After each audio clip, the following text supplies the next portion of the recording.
Assalamualaikum warahmatullahi wabarakatuh.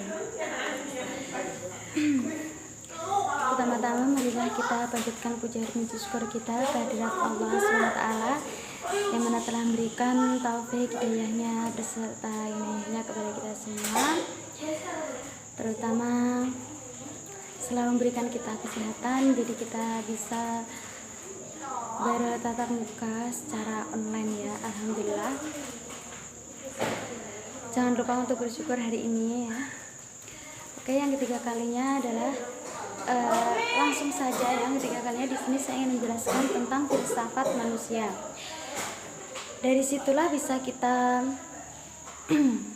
ambil di mana penerangan manusia-manusia di dunia ini, di mana sifat-sifat manusia dalam filsafat. Dalam filsafat manusia ini menjelaskan bahwa manusia itu bersifat sempurna.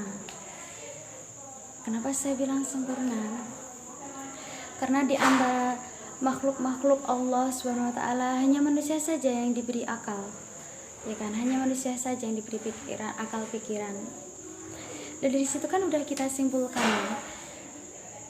Oh, berarti kan manusia itu manusia yang istimewa ya, sempurna lah ya. Karena di antara si makhluk-makhluk Allah itu hanya manusia yang mendapatkan akal itu kan. Nah, contoh kita di dunia ini diciptakan Allah Ta'ala untuk beribadah. Dalam firman-Nya pun, wa ma khalaqatul jinna wal insa illa liya'budun. Allah menciptakan jin, menciptakan manusia untuk beribadah kepada Allah Subhanahu wa taala. Dari situ bisa kita simpulkan kalau kita punya akal ya, kalau kita punya akal kita itu bisa menyimpulkan ya, kalau di dunia itu untuk beribadah, diciptakan untuk beribadah.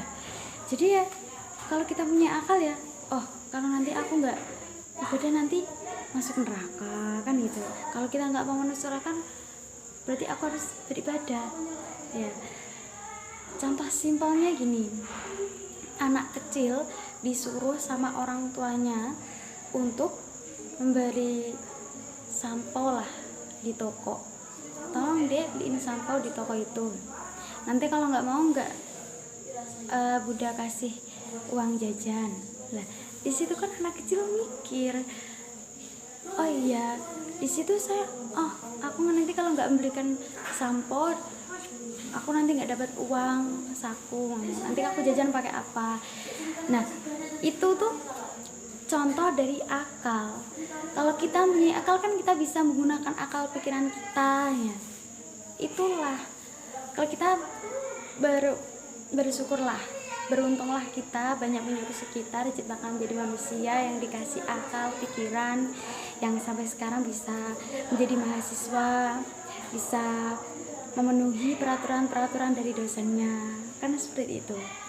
Kalau kita ingin nilai yang baik, jadi kita harus kalau ingin kita nilai baik berarti kita kan harus nurut. Kita harus mematuhi peraturan-peraturan dari dosen. Kan seperti itu. Nah, itu adalah contoh dari akal. Yang kedua yaitu manusia mempunyai sifat yang taat. Dalam hadisnya tadi, wa ma khalaqatul jinna wal insa liya'budun. Nah, manusia kan disebutkan untuk beribadah. Nah, manusia mempunyai sifat yang patuh, mempunyai sifat yang taat. Nah, dari situ kita bisa pikir lagi, oh iya, kalau bagaimana kita jadi orang yang patuh, taat kepada Allah Ta'ala, berarti aku harus menjalankan perintah-perintahnya, menjauhi larang-larangannya. Istilahnya kita takwa lah kepada Allah Subhanahu wa taala. Nah, itulah contoh dari sifat taat. Di sisi lain manusia itu mempunyai sifat iblis. Karena apa? Karena manusia itu nggak semuanya baik ya. Karena nggak semuanya itu bersifat baik. Nggak semua manusia itu hatinya lemah lembut. Manusia itu juga punya marah juga ya.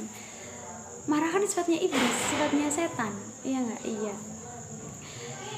Dari situ manusia tuh, ini kan penerangannya manusia bersifat iblis ya.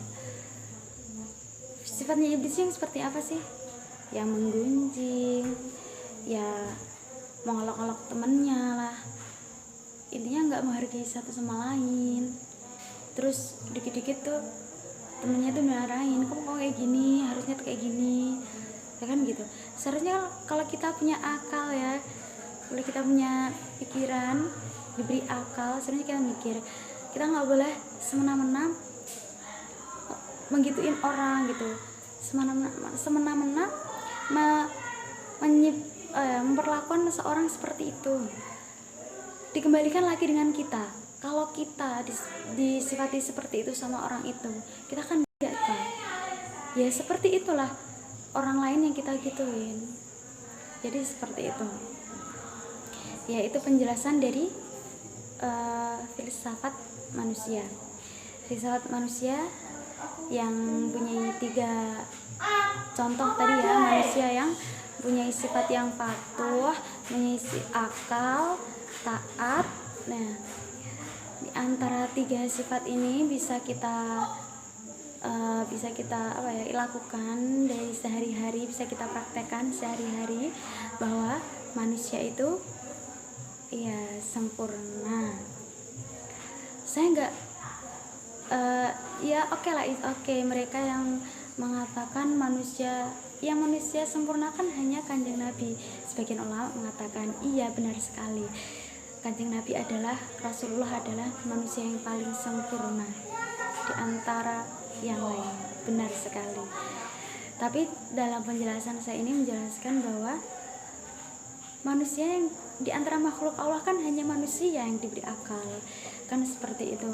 Yang diberi, yang istimewa kan sendiri kan akal, yang istimewa sendiri kan manusia gitu kan. Kalau makhluk yang paling taat sendiri kan, yang paling patuh sendiri kan malaikat, iya kan. Tapi manusia juga punya sifat seperti itu. Jadi ya kita bolak-balikanlah, kita timbang-timbang bagaimana yang benar, bagaimana yang tidak gitu ya.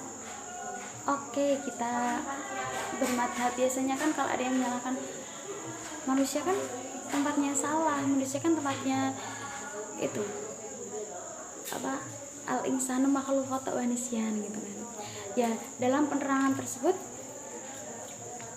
manusia bisa disebutkan nah, dari penerangan tersebut